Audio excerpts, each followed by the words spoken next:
Jesus é tão amável com os pecadores.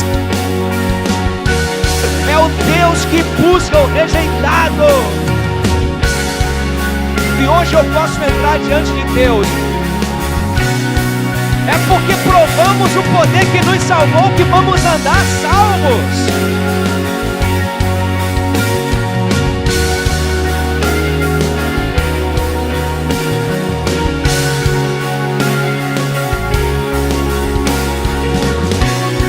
Que nos traz a paz estava sobre ele, e pelas suas pisaduras fomos sarados.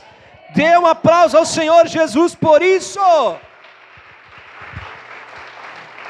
O profeta Isaías teve uma visão do Calvário, do sofrimento do Messias, que sobre ele recaía a iniquidade de todos nós, a maldade dos nossos corações, dos nossos maus pensamentos, tudo recaía sobre ele, e ele não levava apenas as nossas maldades, mas ele também levou as enfermidades e as dores. Recaiu sobre o corpo dele, para que nós tivéssemos vida. Por quê? Porque o mal se manifestou no mundo no momento em que o pecado também se manifestou. Quando o homem peca, lá no Éden, junto à mulher, a Bíblia diz que os olhos de ambos se abriram e eles perceberam que estavam nus. Naquele momento, eles sentiram vergonha. Naquele momento, a natureza foi alterada. Naquele momento, o mal se instalou e os animais que Adão havia dado nome, que todos alimentavam-se de ervas, todos alimentavam-se de plantas, mesmo os leões, mesmo os lobos, mesmo os mais ferozes que conhecemos, todos eles se alimentavam de ervas, nenhum comia o outro, porque não havia morte no planeta. Mas o mal se manifestou quando eles quebram o princípio, quando eles desobedecem à voz do seu Criador. O clima muda naquele instante. O clima do planeta começa a mudar e a terra começa a sofrer a ruína, porque o mal se instalou no mundo. O medo, a primeira coisa, quando eles pecam, quando eles percebem que estão nus, vem a culpa, a condenação, e o fruto da condenação é o medo. E eles ficaram com medo de Deus e se esconderam. Então tudo aquilo que você ouve do púlpito, que te põe com medo de Deus, não vem de Deus para você. Porque nós estamos debaixo da nova aliança. A primeira coisa que vem é o medo. E com isso, a morte, a dor, o sofrimento, a terra torna-se maldita. E a terra que não produzia espinhos, a terra que não produzia árvores que não fosse frutífera para o alimento do ser humano, agora começa a produzir ervas que matam. Começa a produzir frutos que podem trazer dano à saúde. Naquele momento, tudo que é mal que você conhece entra no planeta. Pra você ter ideia, no Éden nem mosquito tinha que chupasse sangue. Eu não sei o que eles chupavam, não sei se era a seiva das árvores, mas não era sangue. Porque tudo estava em ordem na criação. Não havia mal, não havia dor. Talvez os mosquitos servissem para fazer Adão e Eva dormir, cantando uma sinfonia.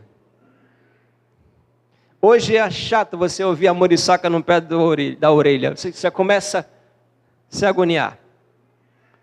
Mas, enquanto o homem e a mulher estavam debaixo das ordenanças do Senhor, não havia mal, não havia doença, não havia ruína, não havia morte, não havia medo, não havia temor algum. Mas quando o pecado entra, tudo isso se manifesta. Todo o mal que você conhece se manifestou quando o homem pecou. Então, o mal está no mundo. doenças, enfermidades, a morte. Mas você não nasceu para morrer. Você nasceu para viver eternamente. Mas por causa do pecado, todos nós morremos. Então, no mundo, por estarmos no mundo, Jesus disse: tereis aflições. Por causa do pecado, todo o mal entra no mundo. Mas Jesus Cristo recebe no seu corpo, ali na cruz, as doenças e as dores de todos aqueles que crescem nele. Assim como ele recebe o pecado e a condenação de todos aqueles que crescem nele. Então entenda, ele tomou sobre si as nossas dores. Ele levou sobre si as nossas enfermidades. E na lei existe um princípio a lei da dupla punição. A gente vê isso em Hebreus 10:18, que diz que um pecado não pode ser punido duas vezes. Então, se um pecado não pode ser punido duas vezes, e você está em Jesus, e Jesus já levou todos os seus pecados, por que você e eu vamos esperar a punição? A lei diz que um pecado não pode ser punido duas vezes, e os seus pecados foram punidos já uma vez em Jesus. Por isso, ele não se lembrará mais, porque um dia seus pecados foram lembrados em Jesus. Amém? Por você, para você. Por isso, o profeta faz essa referência. O castigo que nos traz, porque ele estava crendo no Messias. Como eu disse, Jesus salvou todos que vieram depois dele, quanto aqueles que antes dele creram. E aí Isaías se coloca dentro da promessa e diz: e ele foi transpassado pelas nossas transgressões e moído pelas nossas iniquidades. O castigo foi executado. O castigo que nos traz a paz estava sobre ele. E pelas suas pisaduras fomos sarados. Digam glória a Deus. Então não é que você não vai adoecer como um crente. Ainda estamos nesse planeta e o mal ainda trabalha contra nós. Mas você tem proteção em Jesus. Você tem cura em Jesus. Você tem libertação em Jesus. Da mesma maneira que você tem o perdão dos pecados. Como fazer para receber então? Receba pela fé. Como que você recebe o perdão dos seus pecados em Jesus? Pagando um preço? Pela fé. Então receba pela fé a sua cura também. Amém? Não importa se você está passando por um momento difícil, se há enfermidades no seu corpo. Entenda uma coisa. Ele foi ferido pelas nossas iniquidades e moído pelas nossas transgressões. E o castigo que nos traz a paz estava sobre ele. O castigo que nos traz a paz, diga, nos traz a paz, estava sobre ele. Então glorifica ao Senhor Jesus essa noite.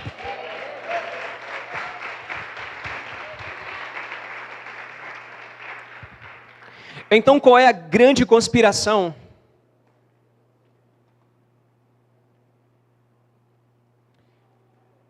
Do que se trata a grande conspiração? A grande conspiração está no fato de que existe uma crença errada entre nós, igreja evangélica no Brasil e no mundo, de que Deus ainda hoje está punindo os seus filhos por seus pecados.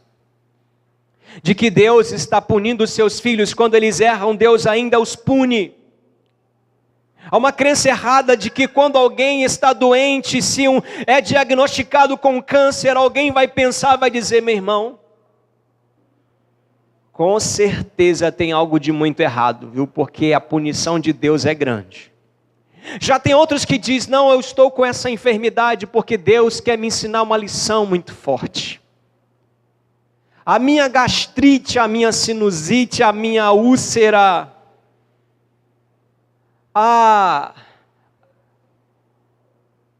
e começa a apossar-se do mal, dizendo, Deus trouxe isso na minha vida,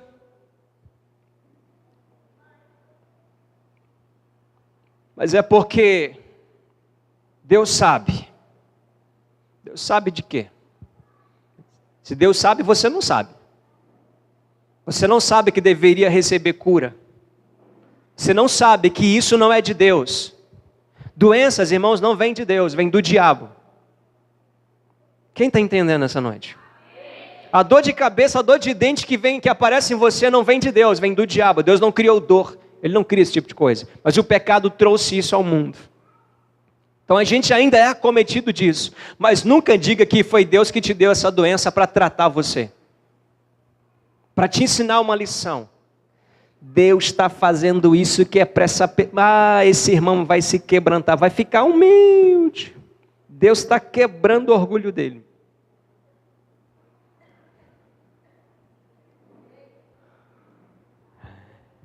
Mas isso não pode ser afirmado ou não tem base bíblica. Porque Deus não faz isso. Amém? Deus não faz isso, irmãos. Ele já fez com Jesus e não faz isso conosco. Ainda assim a gente adoece. Ainda assim pode ser diagnosticado com câncer. E ainda assim pode morrer com câncer. Como pode ser curado dele também. Mas nunca diga que é Deus que está te ensinando. E nunca aceite que alguém diga, isso é porque tem coisa na sua vida no passado, meu irmão, que ficou ainda uma situação sem resolver e hoje Deus está trazendo. Não é verdade. Porque se for assim, Deus tem que se retratar com Jesus e pedir perdão para Ele.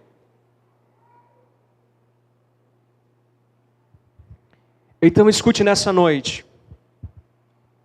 Nunca mais dê ouvidos a esse tipo de mensagem, a esse tipo de palavra que coloca você debaixo do juízo de Deus. A gente adoece, pode sofrer acidente? Pode. Que foi Deus que colocou? Não. Deus nunca te dá um acidente. Quem aqui tem filhos? Se ele te pedisse um pão, você ia dar uma pedra? Se te pedisse um peixe, você ia colocar na mão dele uma serpente? Se você que é mau sabe dar boas coisas aos seus filhos, quanto mais o vosso Pai que está nos céus dará boas coisas aos que lhe pedirem. Glória a Deus! Então entenda, se você foi acometido por alguma enfermidade, alguma doença, isso não vem de Deus, não foi Deus que mandou, isso é coisa do diabo, do seu adversário. E tem cura. Existe milagre fluindo de Deus para você, porque Jesus tomou sobre si as suas enfermidades e levou sobre si as suas dores. Seu direito na aliança, seu direito na aliança é ser curado hoje. Agora, em nome de Jesus. Então receba o milagre hoje. Receba a ressurreição em seu corpo hoje. Em cada célula do seu corpo hoje. Amém. Porque esse é o seu direito em Cristo Jesus. Escute.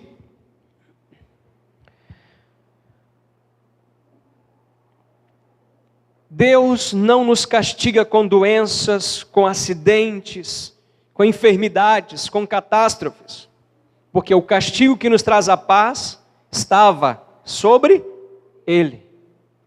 Jesus não está castigando você, porque Ele já foi castigado em seu lugar. Amém? Se você ler Hebreus, capítulo de número 8, versos 6 e 7, você vai ver que existe uma aliança que teve que dar lugar para outra. Hebreus 8, versos 6 e 7 diz: agora com efeito obteve Jesus ministério tanto mais excelente, quanto é ele também mediador de superior aliança, instituída com base em superiores promessas.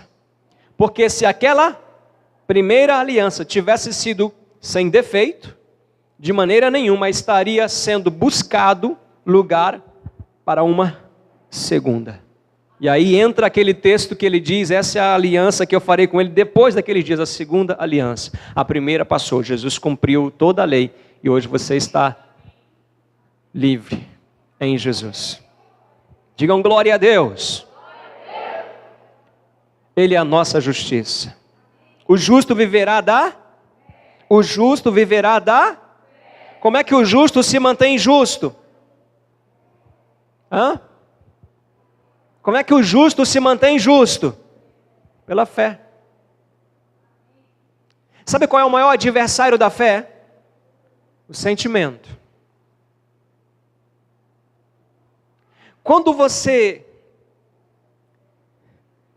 está sentindo, você não está crendo. Quando você está crendo, você não sente.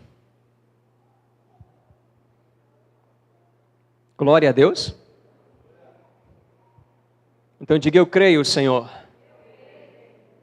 na redenção que há em Cristo Jesus. Jesus Cristo é Deus. Hebreus capítulo 1, verso de número 1, diz o seguinte: havendo Deus outrora falado muitas vezes e de muitas maneiras aos pais pelos profetas, nesses últimos dias nos falou pelo Filho, a quem constituiu o herdeiro de todas as coisas, pelo qual também fez o universo. Ele, o Filho, ele é o resplendor da glória e a exata expressão do seu ser, sustentando todas as coisas pela palavra do seu poder. Depois de ter feito a purificação dos pecados, assentou-se à direita da majestade nas alturas, tendo se tornado tão superior aos anjos, quanto herdou mais excelente lugar do que eles. Pois qual dos anjos disse jamais: tu és meu filho, eu hoje te gerei? E outra vez: eu lhe serei pai, e ele me será filho. E novamente, ao introduzir o primogênito no mundo, diz: e todos os anjos de Deus o adorem. Digam glória a Deus. Quem é Jesus? Quem é Jesus?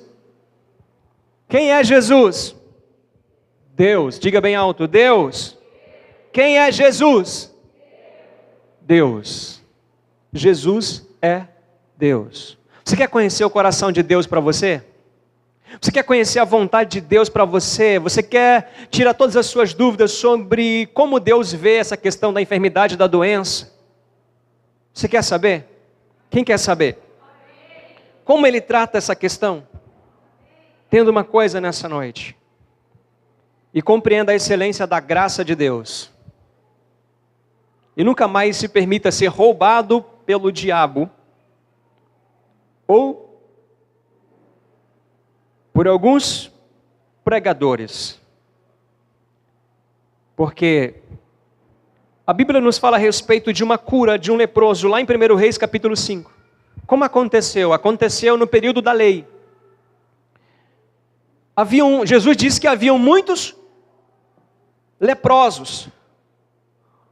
Muitos leprosos haviam. Mas Deus curou um, Naamã. Vamos ver em que contexto Naamã foi curado. Naamã foi enviado para o rei de Israel, porque lá havia o profeta, e o profeta iria curá-lo. Então ele foi enviado ao profeta, E quando ele chega lá, ele tem em mente o seguinte: o profeta, ele vai sair e vai colocar a mão no meu peito e vai orar ao seu Deus por mim e eu sararei. Mas ele estava sob a lei. E lá em Levíticos, a Bíblia diz que existe uma lei sobre o leproso, sobre a impureza do leproso, que se você tocasse no leproso, você ficaria impuro com ele. Então é claro que o profeta não ia tocar no leproso, porque ele estava sujeito à lei. O profeta é legislador. Então quando chega Naamã, o profeta sabe que ele está ali, Deus lhe revelou, e ele sabia, ele ouviu o rei enlouquecer, e o rei lhe disse porque Naamã estava ali, e quando Naamã chega, para lá na porta e alguém grita, e então Elias diz para Geazi, diz: olha, fala com ele para ele ir lá no rio e dar 7 mergulhos e vai ficar curado. Pronto. Por que ele não saiu? Por que ele não foi receber aquele oficial tão importante? Primeiro porque ele não podia, porque ainda que ele fosse profeta, se ele fosse botar a mão na cabeça do leproso, ele ia ficar impuro. Isso é lei. Então ele o mandou dar 7 mergulhos, ele deu o primeiro, deu o segundo, deu o terceiro, deu o quarto, deu o quinto, deu o sexto e nada aconteceu. Por quê? Porque a palavra do profeta eram 7, ainda é lei. E então, no 7º mergulho, ele fica curado, totalmente curado. Aí ele volta ao profeta e o profeta o recebe, porque ele agora está curado. Mas aconteceu uma cura interessante de um leproso também, em Mateus 8. Mas não mais sob o regime da lei. Porque como eu disse aqui no domingo, os leprosos eram colocados no leprosário, ficavam separados, eles estavam impuros diante de Deus. Cerimonialmente, espiritualmente, eles estavam considerados impuros, jamais poderiam entrar no templo do Senhor. O lugar onde deveria lhe oferecer cura, de onde deveria partir o amor na direção deles, era de onde eles ouviam as condenações e acusações, então era muito mais fácil procurar morrer. Mas Jesus estava ensinando no monte, e a sua voz era açoitada pelo vento, e aquele leproso estava abaixo do lugar onde Jesus estava. Ele sabia que não poderia chegar perto da multidão, poderia ser linchado, mas ele ouviu o evangelho através da boca de Jesus Cristo. Então quando Jesus desce, Jesus o encontra, e Jesus sabia que ia encontrá-lo ali, Jesus sabia que ele estava ali. Quando Jesus o encontra, ele corre e se prostra aos pés do Senhor. Estava só Jesus e o homem, não havia ninguém ali. Talvez Jesus dissesse: por favor, me aguardem, eu vou ali fazer uma coisa pessoal e depois eu volto. E então ele se encontra com o leproso, o leproso se prostra diante dele e diz: Senhor, se quiseres, podes purificar-me. Mas o leproso se prostra. Agora veja o que é que Jesus faz. Jesus estende a mão e o toca. Colocou a mão sobre ele e diz: eu quero, seja limpo. E ele ficou com a pele como a pele de uma criança. Por que Jesus tocou nele, se a lei dizia que não podia tocar? Porque Jesus é o favor de Deus para nós. A Bíblia diz que a graça de Deus se revelou, se manifestou Salvador a todos os homens. E a graça de Deus é o próprio Senhor Jesus. Deus veio, porque nenhum homem pôde cumprir a lei. Todos estavam condenados. Então ele veio para dizer que ele não quer você doente. Ele não quer você com diagnóstico de um mal incurável. Ele não quer que você viva no sofrimento da enfermidade, da doença, destinado a uma vida de intermináveis doenças até que morra. Ele veio justamente para colocar fim em tudo aquilo que põe fim no homem. Você quer conhecer o coração de Deus, o que Deus pensa sobre a enfermidade? Ele diz: eu quero curar você. Você quer saber como é que Deus se manifesta com relação às tuas doenças? Ele diz, eu quero curar você. Seja curado, seja curado, seja curado, seja curado.